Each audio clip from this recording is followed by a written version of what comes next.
Meghan Markle's Hollywood saga is beginning to sound less like a fairy tale and more like a cutthroat script straight out of a streaming drama. The whispers have been swirling for weeks now, each headline more biting than the last, and all of them circling around one central figure. Netflix's boss, Ted Sarandos. The same man who opened the golden gates of Hollywood for Meghan and Harry with that multi-million-dollar deal is suddenly being painted as the real star in Meghan's orbit. And the optics? Messy enough to keep tabloids foaming at the mouth. Let's rewind for a second. Meghan Markle walked into the royal circle with the kind of ambition you don't usually see behind palace walls. She wasn't the typical English rose. She was American, divorced, outspoken, and deeply familiar with Hollywood's backroom games. That was the spark that made her fascinating and threatening at the same time. From the very beginning, critics claimed she was plotting something bigger, that Prince Harry was a stepping stone rather than a destination. Back then, it sounded like jealousy. Now, with talk of her charm offensive towards Sarandos, people are starting to wonder if those critics weren't just bitter. They might have been right. Think about it. Harry abandoned everything he had ever known to stand by Meghan's side. His military career, his family, his public duties, all left behind for a life in California. The selling point? A new beginning. A chance to control their own narrative through deals like the one signed with Netflix. The promise was glittering. Documentaries, creative projects, maybe even the birth of a powerhouse media empire. But when the dust settled, the results weren't nearly as seismic as predicted. Their projects drew attention, sure, but they didn't exactly dominate Hollywood. And that's where Meghan's persistence comes in. Because she doesn't quit when the spotlight dims, she finds another way to turn it back on. According to insiders, Meghan has been working overtime to cozy up to Sarandos. The gossip is thick, praising him in public, appearing at his events, laughing a little too eagerly at his quips. To some, that looks like networking. To others, it looks like a calculated seduction. And that distinction is exactly what makes the story so combustible. In Hollywood, ambition can be dressed up as charm, and charm can be dismissed as harmless. But when you're Meghan Markle, global headline magnate, a woman who has already rewritten the rules once, the line blurs in dangerous ways. For Harry, the situation feels almost cruelly ironic. The man who once stood as the world's most eligible royal bachelor now finds himself cast as an afterthought in his own marriage. Supporters describe him as loyal, devoted, willing to endure exile for the woman he loves. But the camera lenses don't capture loyalty, they capture body language. And lately, the angles show a man out of step with his wife's Hollywood hustle. Not that Harry has done anything wrong. It's that, in the narrative swirling around them, he's starting to look like the accessory rather than the equal. Meanwhile, Sarandos is hardly new to this dance. He's been courted by hopefuls his entire career. Every actor, producer, and director wants to be on Netflix's radar, and he knows how to navigate the eager eyes turned his way. But Meghan isn't just another hopeful. She's a duchess with global recognition, a woman whose name generates headlines whether she wants it or not. That makes her both opportunity and liability. Every laugh, every smile, every shared stage with Sarandos takes on layers of meaning. Even if it's innocent, it's ripe for interpretation. And gossip never waits for facts. Critics are quick to say this is who Meghan has always been, a Hollywood player who leveraged her royal connection into a bigger stage, who used the title of Duchess as her entry pass to the world's most powerful rooms. And Sarandos, whether he realizes it or not, is being cast as her next conquest in that narrative.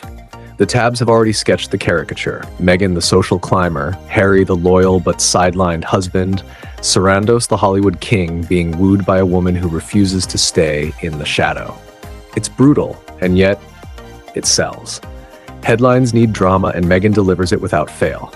Every whisper, every speculation, every raised eyebrow feeds the machine. And Harry, who once longed for a life outside royal scrutiny, now finds himself in a circus just as relentless.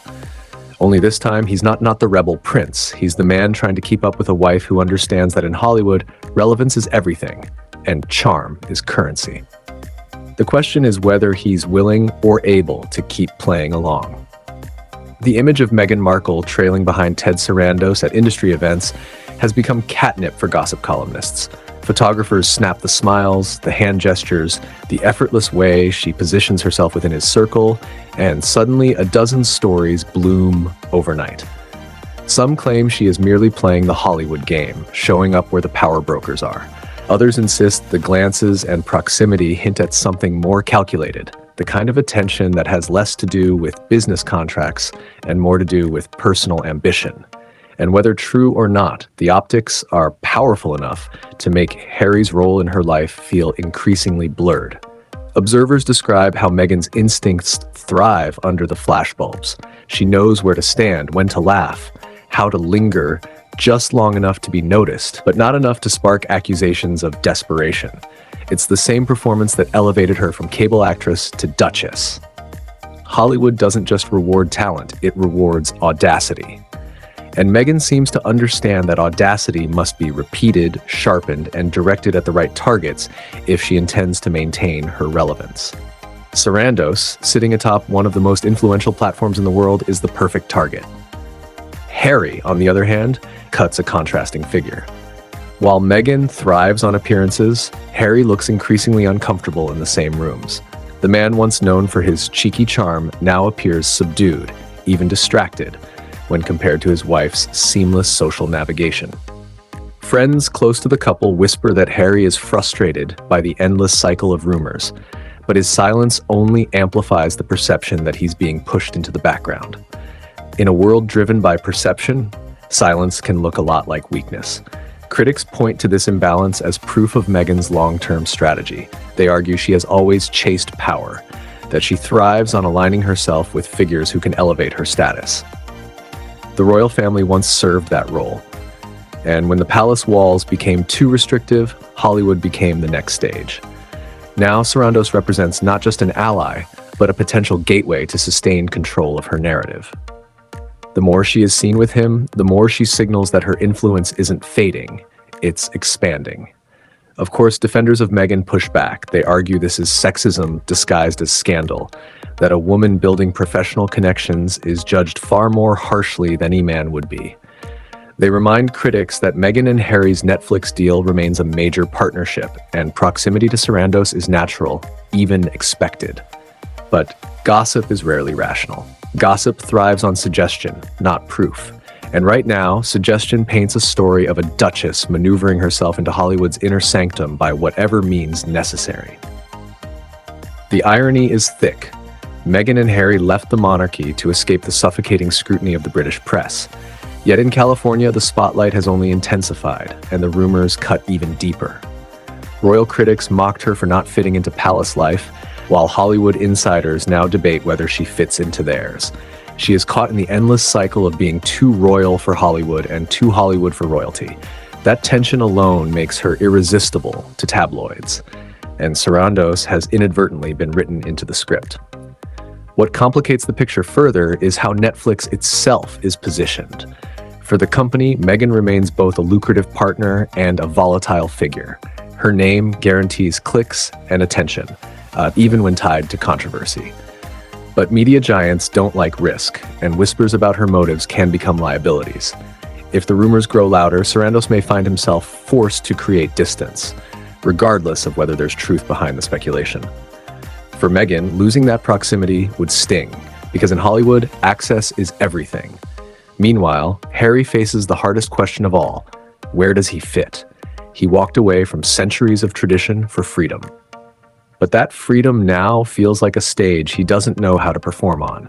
Meghan commands the spotlight with instinct. Harry, stripped of his royal role, is left without a script. And as Meghan continues to orbit Hollywood power, the prince who once defined himself as bold and rebellious is now painted as hesitant, sidelined, and dependent. It's a role no soldier or son of Diana ever expected to play.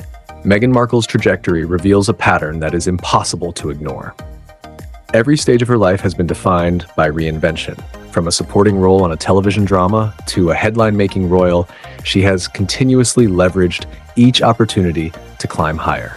Hollywood was never an unfamiliar landscape to her. It was her birthplace, her comfort zone, and the arena where she learned that appearances can carry as much weight as talent. Now, The chatter surrounding her relationship with Netflix and Ted Sarandos simply underscores what critics have claimed all along, that Meghan will always chase the next rung of influence, regardless of who gets overshadowed in the process. The stakes, however, are no longer just about personal ambition. With Harry tethered to her choices, the consequences extend into the fragile bond he maintains with the monarchy. His brother William barely speaks to him, and King Charles offers only cautious gestures of reconciliation. Every rumor about Meghan and Sarandos adds strain to those already fractured connections. To the palace, it confirms suspicions that Meghan is less interested in reconciliation and more invested in Hollywood dominance. For Harry, it becomes another wedge between loyalty to his wife and the lingering hope of reuniting with his bloodline. Hollywood insiders see the situation with a mix of fascination and caution. On one hand, Meghan is a headline generator, the kind of figure who guarantees coverage and discussion. On the other hand, her presence often comes wrapped in volatility. Brands and executives know that proximity to her can spark both opportunity and backlash. Ted Sarandos, seasoned in the politics of show business, understands this better than anyone. He may view Meghan as useful for Netflix's image, but he also knows when narratives become too risky. That calculation, how long she remains an asset before turning into a liability, could determine the future of their partnership. For Meghan, every appearance becomes a balancing act. She cannot afford to look desperate, but she cannot retreat either, because retreat would be perceived as weakness. Her strategy has always been to stay visible, to keep herself at the center of conversation, even when the conversation is unflattering. She understands a brutal truth of modern celebrity. Relevance matters more than reputation. As long as she is being talked about, she remains powerful. And as long as her name trends alongside Netflix, she ensures that her presence in Hollywood cannot be dismissed. Harry's dilemma grows more complicated by the day. Stripped of his military uniform, distanced from his royal duties, he is left with little to anchor his identity outside of Meghan's orbit. Those who once admired his independence now question whether he has become dependent on her ambition. The man who once represented resilience and rebellion looks increasingly like a partner caught in someone else's story. And while Meghan continues to rise through relentless reinvention, Harry risks fading into the background as little more than a supporting character. The royal family's miscalculation stands out in sharp relief. They underestimated Meghan's instincts, assuming she would fold into tradition as others before her had done. Instead, she treated the monarchy as another platform, a stage from which to catapult into something larger. Hollywood rewards exactly what the monarchy tried to suppress: self-promotion, headline mastery, the art of spectacle. Meghan didn't abandon those instincts when she became a duchess. She sharpened them. Now, the palace watches from a distance as those instincts reshape not only her own life, but Harry's legacy as well. The narrative, whether fair or not, keeps circling back to one conclusion. Meghan wins because she understands the game. She knows how to turn criticism into fuel, how to use gossip as free publicity, how to mold every setback into an image of strength. Harry, in contrast, appears unsettled in this environment, ill-equipped for the performance required to thrive in Hollywood. And so the imbalance grows sharper with each headline. Meghan thrives because she is in her element.